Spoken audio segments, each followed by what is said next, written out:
Hola a todos. Hoy quiero que hablemos de un tema que seguro hemos escuchado en las noticias, en películas o en pláticas familiares, la patria potestad. Casi siempre lo asociamos con el divorcio o con quién se queda a cargo de los hijos, pero ¿alguna vez te has preguntado de dónde viene esta idea? Aunque hoy pensemos que la patria potestad es algo bonito, un derecho para proteger y educar a los niños, la realidad es que su origen es bastante oscuro. Para esto vamos a hacer un viaje rápido en el tiempo para entender cómo es que pasamos de una época donde los papás eran dueños absolutos de la vida de sus hijos a la realidad que vivimos hoy en México, donde los niños son los que importan primero. ¿Cómo era la antigua Roma? Para entender esto, tenemos que viajar a la antigua Roma. Como explica el jurista e historiador Guillermo Margadant en su clásico libro Derecho Romano, la familia de aquel entonces no funcionaba como ahora. Todo giraba en torno a un solo hombre, el pater familias, y él tenía un poder sobre sus hijos que hoy nos parecería una auténtica locura, la patria potestas. Cuando digo poder, hablo de verdad. En las fuentes históricas del derecho romano, como las famosas instituciones de Gallo, se descubre que el patria tenía el ius vitae nescisque, que textualmente significa derecho de vida y muerte sobre sus hijos. Entonces, si un bebé nacía enfermo o la familia no tenía dinero, el padre podía abandonarlo en la calle o venderlo como esclavo. Si el hijo hacía algo malo de grande, el papá podía castigarlo físicamente e incluso matarlo, y el Estado no se metía. Además, los hijos eran civilmente incapaces. De acuerdo con el especialista en derecho romano Juan Iglesias, todo lo que un hijo adquiría o ganaba con su trabajo iba directo al patrimonio del padre. La patria potestad en Roma no se inventó para cuidar a los niños, se inventó para el control absoluto del dinero y el poder en manos de un solo hombre. ¿Cómo es la realidad en México actualmente? Ahora damos un salto enorme en el tiempo y regresemos a nuestro México actual. Las cosas han cambiado por completo. Hoy la patria potestad ya no tiene un solo hombre, la ejercen ambos padres por igual. Y las leyes mexicanas ahora han cambiado. El artículo cuarto de nuestra Constitución es muy claro al señalar que el Estado velará por el interés superior de la niñez, lo que significa que los derechos de los niños van por encima de los deseos de los adultos. Pero, ¿qué es exactamente hoy en día? Si revisamos el artículo 411 del Código Civil, se define la patria potestad no como un poder, sino como la obligación de los padres de asegurar la subsistencia, guardia, custodia y educación de los menores. Además, la Ley General de los Derechos de Niñas, Niños y Adolescentes, en su artículo 105, prohíbe de forma tajante el uso del castigo corporal o humillante como método de disciplina. Ya no existe eso de te pego porque soy tu papá.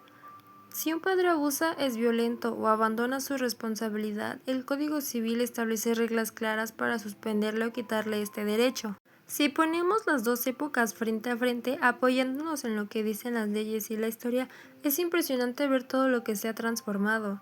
En la titularidad, en Roma era exclusiva del varón más viejo. En el México actual, en el artículo 414 del Código Civil, dicta que se ejerce por ambos progenitores. En el castigo, en Roma existía el derecho de vida o muerte. Hoy, la Ley General de Protección a la Niñez prohíbe cualquier tipo de violencia física o psicológica. En el dinero, en Roma todo era del padre. Hoy, la ley dice que los papás solo administran los bienes del menor, pero el dinero sigue siendo propiedad del hijo. En la duración, en Roma eras propiedad de tu papá casi hasta que él moría. Hoy, la patria potestad se acaba automáticamente a los 18 años, al cumplir la mayoría de edad. Pero para aterrizar esto mejor, pongamos un ejemplo. Pensemos en una pareja, Carlos y Elena, que deciden divorciarse. Tienen una hija de 8 años que se llama Sofía. Tras la separación, Carlos se desentiende, se va a vivir a otra ciudad y deja de pagar la pensión alimenticia por más de un año. Además, las pocas veces que habla con Sofía, ejerce violencia psicológica, gritándole y manipulándola. Elena decide demandar la pérdida de la patria potestad. ¿Qué pasa aquí? Si viviéramos en Roma, Elena no habría podido hacer nada, porque la niña era propiedad de Carlos. Pero en el México de hoy, el juez aplicará los criterios de la Suprema Corte de Justicia de la Nación.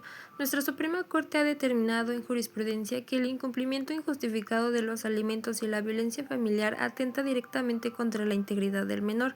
Por lo tanto, basándose en las causales de pérdida de patria potestad del Código Civil, el juez le retirará este derecho a Carlos para proteger la salud emocional de Sofía. Un detalle clave que la ley señala es que Carlos perderá el derecho de decidir sobre la vida de su hija, pero no se libre de sus obligaciones de crianza.